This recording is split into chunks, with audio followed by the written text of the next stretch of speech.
Hey everyone, it's Joe from Gadgetry Tech, and today I am reviewing the xDuoo XP-2 balanced Bluetooth amp DAC. Now, I am sure for those of you who follow the channel, one huge thank you for your continued support, but you may be seeing a different background. That's because I'm in the middle of remodeling my office. I have a lot of exciting things happening with the channel thanks to the growth from support from all of you, and you will see some changes. So this is the very beginning of the new layout behind me, but I'm also doing a living room space to better handle the two-channel side of things, so amplifiers, speaker testing, things like that. So you're going to see a lot more content there as well. So with that being said, let's kick it off. Now the XP-2 balanced sells for $169.99 MSRP, and at the time of this review, it's available on Linsoul.com for $143. I say Linsoul because they are the ones who sent this to me for review, so I want to give a huge thanks to them because without that, this wouldn't have happened. As a result, the link in the description below will be to Linsoul, not Amazon or anywhere else, because I do want to give them the support. I have no marketing or media kickbacks. I make zero off of any clicks.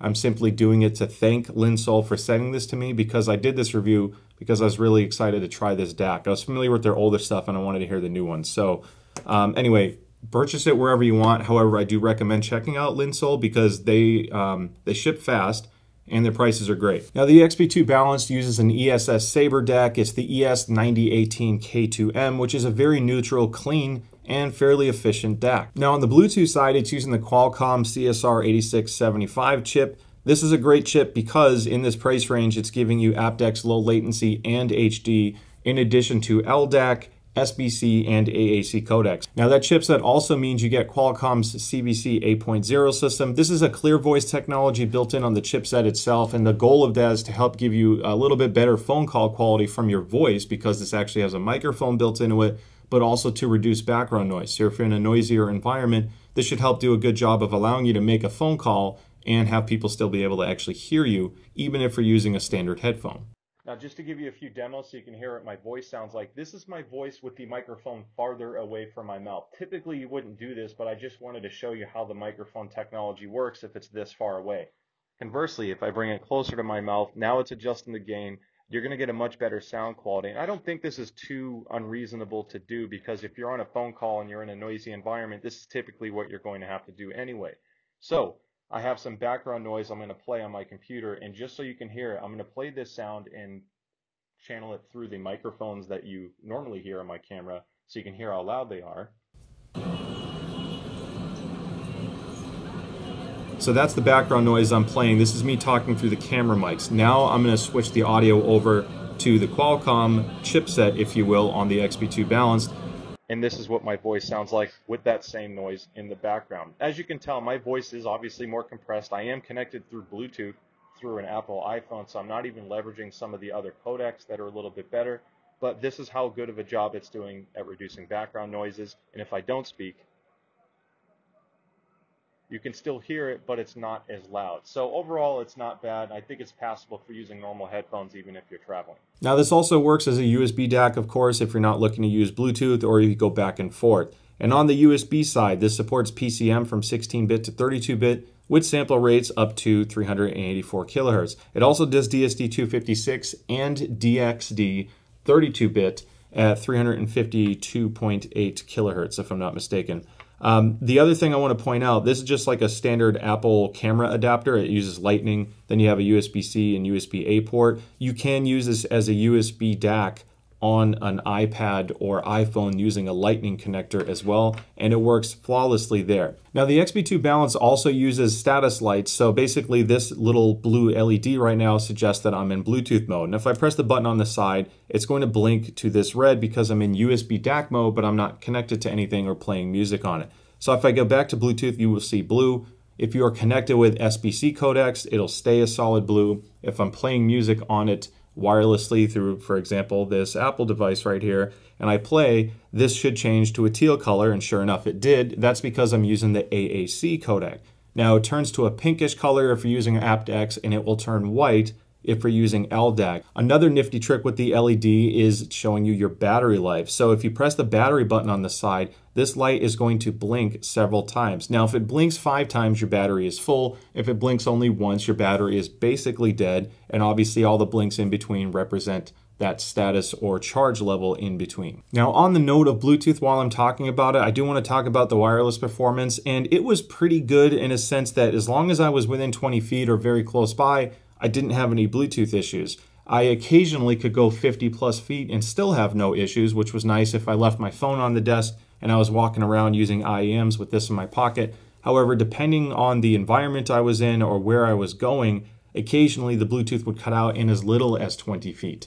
So it does vary. It's a little bit more sensitive than some other Bluetooth devices I've used, but as long as I'm within a reasonable amount of range, such as in my pocket or in the same room, I never had any issues there. Now, switching back over to the USB side and the DAC mode, you have two USB-C inputs on the side of the device, and one of them is a charge port, one is USB in.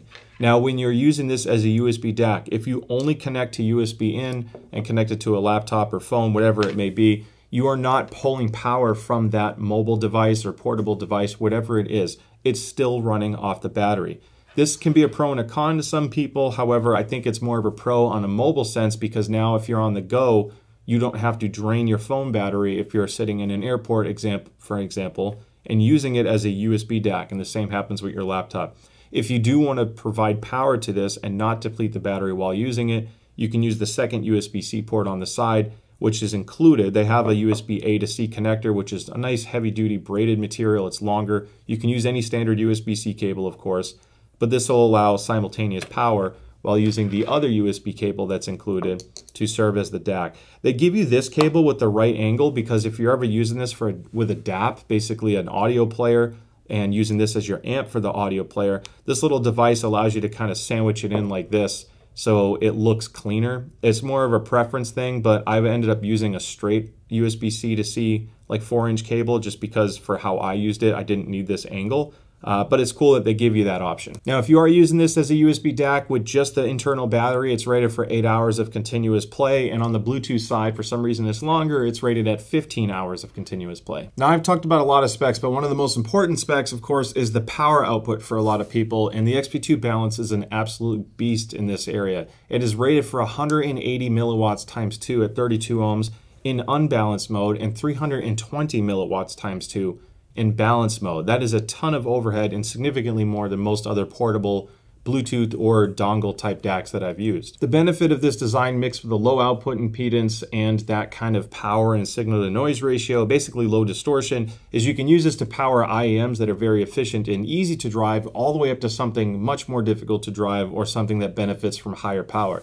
That includes headphones like the 300 ohm Sennheiser HD6XX, for example, or in a heavier planar case, something from HiFiMan or the ZMF Caldera. Those things like power, and surprisingly, this little guy can actually do it. Now, the DAC will become a little bit more bulky, but I do want to show you something cool. So this has a 4.4 millimeter connection, your Pentacon connection for balanced. And I have a really nice cable that I bought on Amazon. I'll put a link in the description below, but this gives me a standard 4-pin XLR connector, which means I can now use my larger XLR connector for headphones. This is obviously a little bit overkill from a portable standpoint, but for testing or using music at home, it's not so bad because, you know, on a full-size setup, you have this gear sitting there anyway. So if you just want something that's somewhat portable but has more power, you have a lot of connection options, and I use this a lot. Now, I talked about a lot of specs and functionality, but I do want to cover the physical design real quick because it's a nifty little piece. It's heavier and robust, and part of that has to do with the metal and tempered glass case. And yes, you can see fingerprints on it. I didn't want to mask that or polish it right before showing you because this is how it's going to look with normal use. I will obviously have some nice close-ups without the fingerprints, but it's to be expected you're going to get some prints on it. It does still feel really nice in hand, and I think the tempered glass is helpful for resisting scratches as well, so it should hold up. Now, my favorite part about it is this bright scarlet red volume knob, which is also aluminum and it's textured. You have a really satisfying click when you turn it on and off, and it just feels great. I think usability and features and feel are really important pieces when you come to a portable device like this. You don't want it to feel flimsy or cheap, so this feels like a premium product, in fact more so than what the retail price point would suggest. I already covered the 4.4 millimeter balanced connection and the 3.5 unbalanced. Switching over to the side though, you have an input button. I talked about that earlier. If you press this, you will switch between USB, DAC, and Bluetooth mode. Then you have a gain switch. The gain is a +3 or +9 decibel gain lift. Then you have the battery button I talked about earlier to tell you how much battery life is left. The Bluetooth button. So if you're in Bluetooth mode, pressing that button will serve as an action button as long as it's connected. That's your play pause. Doesn't really advertise any other features, and that action button does not serve as an action button in the USB DAC mode. It's only for Bluetooth. If you press and hold the Bluetooth button for 3 seconds or longer, it will put it in pairing mode so you can connect a new device to it. To the left of that, you can see these little pinholes right here. That's for the microphone. That's basically where you want to hold it up to your mouth. And then flipping it over, you see the USB charge ports and DAC connection. And it's nice. You know, it has the NFC on it, by the way, so if you want to wirelessly pair, you can do that. But you have your xDuoo branding and FCC stuff on one side, and then the model number written on here. I think overall it's a nice looking unit. It's understated enough, but you know exactly what piece it is. They're definitely not hiding the model number, so this is more of a personal preference thing. I never like saying this is gorgeous and everyone's going to love it, but that's how it looks. Real quick on the dimensions, because some people will be curious about this. 10.5 centimeters long, 5.5 centimeters wide, and 1.5 centimeters thick. So it's a larger unit, and I'll show you how that compares to something like the qudelix 5K later. Now the XP-2 Balanced has an analog potentiometer for the volume wheel, and there's pros and cons to that. One is on the pro side, I love the tactility of an analog wheel. There's nice resistance to it. You feel more connected to the device, and I just love that click. I love being able to quickly dial in my volume. The downside with a potentiometer like this is you can have channel imbalance at very low volumes. In my particular unit, I'm not saying all XP-2 balances will have this problem, but mine had a channel imbalance at extremely low volume with sensitive IEMs. Now, if you're powering something like the Sennheiser HD6XX, for example, which can take a little bit more power, I never really had a channel imbalance issue because at any volume I would actually listen to music at, it was never a problem. It was only on my super efficient IEMs that I noticed it. Now, interestingly, it was worse when I first got it. I have been using this for almost a couple months now, and it's significantly better than what it was before, which usually I've gotten the opposite with some products. So that's kind of a nice thing, but I don't want to hide that. That's just, I want to keep my reviews honest. There are some ways around this though. If you like everything I've said about this device, and on your mobile device or Bluetooth connected device, if you turn your Bluetooth volume down, let's say to 70%, well, now you're losing some overhead, so you have to turn the gain up higher on this because the volumes work independently. That completely eliminates the channel imbalance issue, and at low volumes, I'm not as concerned with the signal-to-noise ratio being a problem because I'm not boosting it so much anyway. Once you're getting into higher volumes, regardless, just make sure your Bluetooth volume is turned up. The channel imbalance doesn't exist there, and you can benefit from the best quality sound and highest output. So depending on what you're driving, you may need to do that.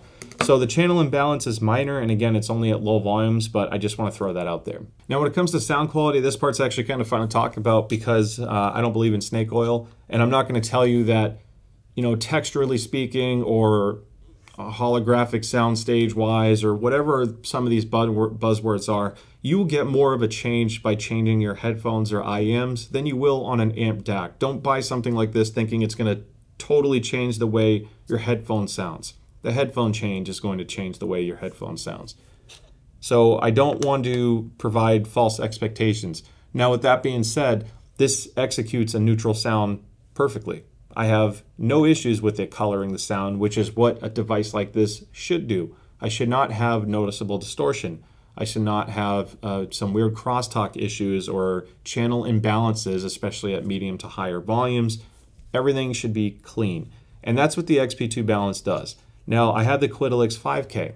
At the same exact decibel rating, both with a flat EQ, they sound relatively the same. And it's really hard to pick out the differences because they're very neutral sounding.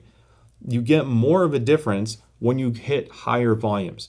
Now, I mentioned the Sennheiser HD6XX. It's not my most inefficient headphone I own, but it does expose the limits of something like a qudelix 5K, which, as you can see, is drastically smaller. I mean, just on that note, it's not even close to the same pocket size, but you're getting a very plastic, tiny build with less power overhead. The reason why you get a qudelix 5K is because it has insane parametric EQ. So if you were the type of person that wants to EQ on the Bluetooth side, this is a really fun little device to use. However, it's exposed on the power output side if you have larger or harder to drive IEMs or headphones, something that needs a little bit more juice. Because at the same exact decibel level, let's say it's 55 to 60 decibels, these are going to sound neck and neck. And in a blind taste test, wow, a blind listening test, you'd be really hard pressed to constantly pick out the difference between the two.